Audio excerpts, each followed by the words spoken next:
एक बार की बात है। सुखिया नाम का एक व्यक्ति जो गरीब हुआ करता था, एक छोटे से गांव में रहता था।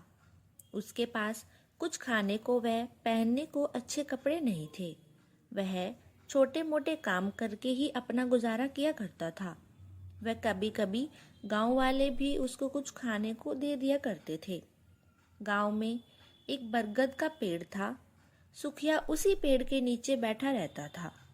एक दिन गांव में हल्ला हो रहा था। सब इधर उधर दौड़ मची हुई थी। सुखिया गांव वालों के पास गया। वह बोला, अरे क्या हुआ भाई, क्या हुआ? तभी एक औरत बोलती है कि मेरे घर में चोरी हो गई है। चोर ने सारा घर साफ कर दिया है।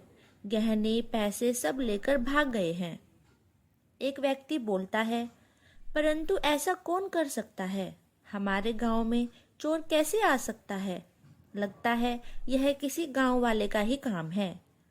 जिस औरत के घर चोरी हुई थी, वह औरत गुस्से से चिल्लाती हुई कहती है कि जरूर यह इस सुखिया का ही काम है। इसी ने ही यह चोरी की है। ये ही सारा दिन घर के सामने बैठा रहता था।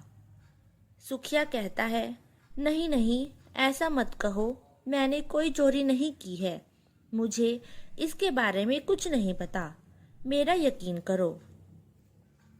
सुखिया बोलता रहता है कि वह बेकसूर है, उसने कुछ नहीं किया है, परंतु कोई भी उसकी बात नहीं सुनता।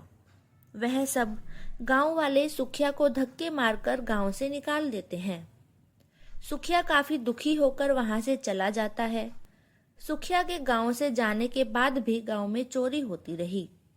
गांव वाले सोच रहे थे कि यह उसी सुखिया का काम है। रोज रात को यूं ही गांव में चोरियां चलती रही। फिर एक दिन रात को गांव में अजीब सी हलचल हुई। एक गांव वाला जिसका नाम सोमू था, उसने भूतिया आवाजें सुनी। वह आवाजें बरगद के पेड़ से आ रही थी।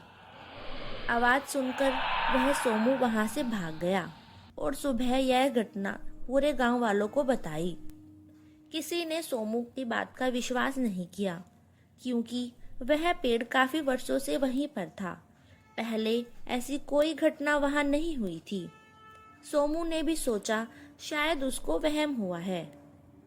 उसी दिन आधी रात को सोमू पेड़ के पास से गुजरा। तभी सोमू को पीछे से उसे पुकारने की आवाज आती है। सोमू पीछे मुड़कर देखता है कि वहां तो कोई भी नहीं है। वह पेड़ के पास जाता है। तभी अचानक से एक भूत उसके सामने आता है। भूत को देखकर सोमू चिल्लाने लगता है। सोमू की चीख सुनकर सारे गांव वाले उठ जाते हैं। वह पेड़ के पास इकट्ठा हो जाते हैं। गांव वालों ने देखा कि एक भूत ने सोमू को पकड़ रखा है।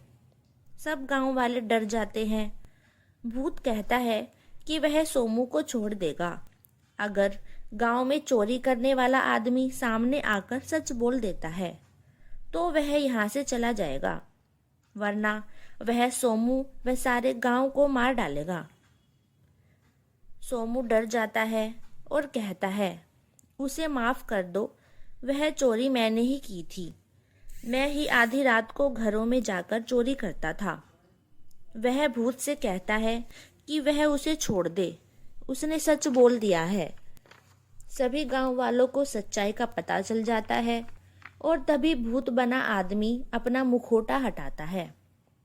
वह भूत नहीं बल्कि सुखिया था, जिसने चोर का पता लगाने के लिए यह सब नाटक किया था।